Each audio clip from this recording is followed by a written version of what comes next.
memperjuangkan yang disebut kebenaran dan keadilan. Sekarang bingung dengan kebenaran baru ini. Karena kebenaran dan keadilan itu sekarang sudah sulit sekali dibedakan mana kebenaran yang benar dan mana kebenaran yang tidak benar. Itu sudah sulit sekali. Karena itu saya istilahkan ada kebenaran baru dan ada kebenaran lama. Kebenaran lama dasarnya adalah fakta. Jadi fakta menjadi kebenaran. Yang bukan fakta bukan kebenaran. Jadi kebenaran adalah fakta. Tetapi sekarang ini belum tentu kebenaran itu fakta. Karena kebenaran tidak lagi didasarkan kepada fakta. Sekarang kebenaran itu didasarkan kepada yang disebut persepsi. Jadi ada fakta, ada persepsi. Kebenaran yang lama dasarnya fakta, kebenaran baru dasarnya persepsi. Ini yang membuat bingung terutama para pejuang kebenaran dan keadilan. Apakah para pejuang penegakan kebenaran dan keadilan akan terus berjuang untuk menegakkan kebenaran dan keadilan? Karena apa itu kebenaran dan apa itu keadilan sudah berbeda. Misalnya banyak hal yang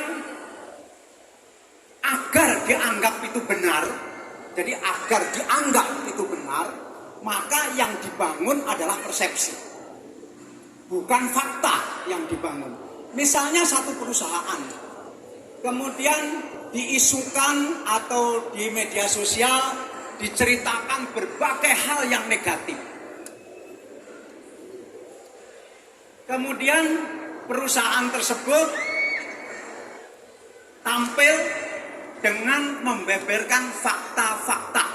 Tidak begitu, faktanya begini. Tidak begitu, faktanya begini. Itu sudah nggak ada gunanya lagi. Karena orang sudah tidak lagi terlalu mempercayai fakta. Tetapi orang sekarang membangun persepsi. Dan persepsi ini kadang-kadang dibangun bukan oleh orang, tetapi oleh mesin.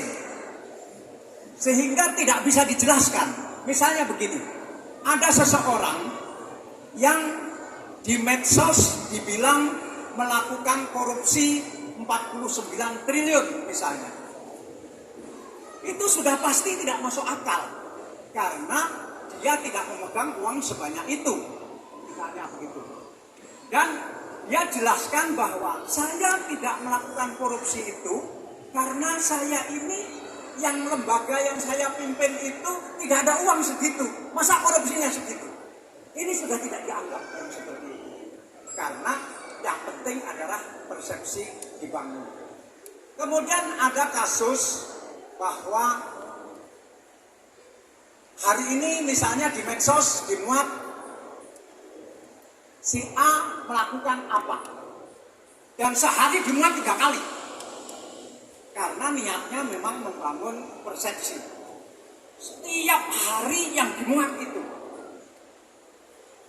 Kemudian yang terkena sasaran itu mencoba menjelaskan. Yang sangat jelas. Tidak ada gunanya. Karena yang menerima penjelasan ini bukan manusia. Yang menerima penjelasan ini mesin. Sehingga biarpun sudah dijelaskan begini, tetap 5 menit kemudian akan keluar lagi begitu. Jadi penjelasan tadi kemana? Tidak ada gunanya. Karena yang dia menjelaskan kepada mesin. Dan mesinnya tidak mau menerima penjelasan. Karena tugas mesin itu hanya memproduksi bahan-bahan untuk membangun persepsi. Ini yang di zaman medsos ini menjadi sangat sulit. Mana persepsi, mana fakta. Mana persepsi, mana fakta. Dan sekarang kelihatannya yang membangun persepsi ini lebih giat daripada yang membangun fakta. Karena yang membangun fakta ini bisa kelelahan. Dan fakta ini biasanya membosankan. Sedangkan persepsi biasanya dibuat lebih menarik. Jadi inilah kebenaran baru yang dasarnya tidak lagi fakta, tapi dasarnya adalah persepsi.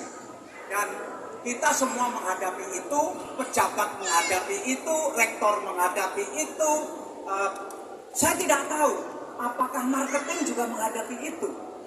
Karena bagaimana marketing harus melawan persepsi, yang persepsi itu sengaja dibangun dengan munculnya teknologi yang bisa memproduksi persepsi secara masif dan secara bertubi-tubi. Jadi lantas apa yang harus kita lakukan? Orang seperti saya yang dulu-dulu sejak mahasiswa selalu mengatakan bahwa kita harus menegakkan kebenaran dan keadilan, kewalahan.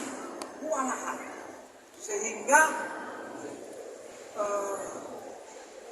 nanti yang akan menegakkan kebenaran dan keadilan ini lebih cepat frustrasi atau lebih cepat bisa melawan semua itu. Pernah ada sebuah penelitian yang sangat serius dilakukan oleh sebuah lembaga penelitian tentang buzzer. Siapa sebetulnya buzzer? Dan dia linknya ada berapa? Ada berapa tingkat? Misalnya yang punya uang membayar siapa? Itu ternyata ada 3 sampai 5 tingkat dari hasil penelitian ini.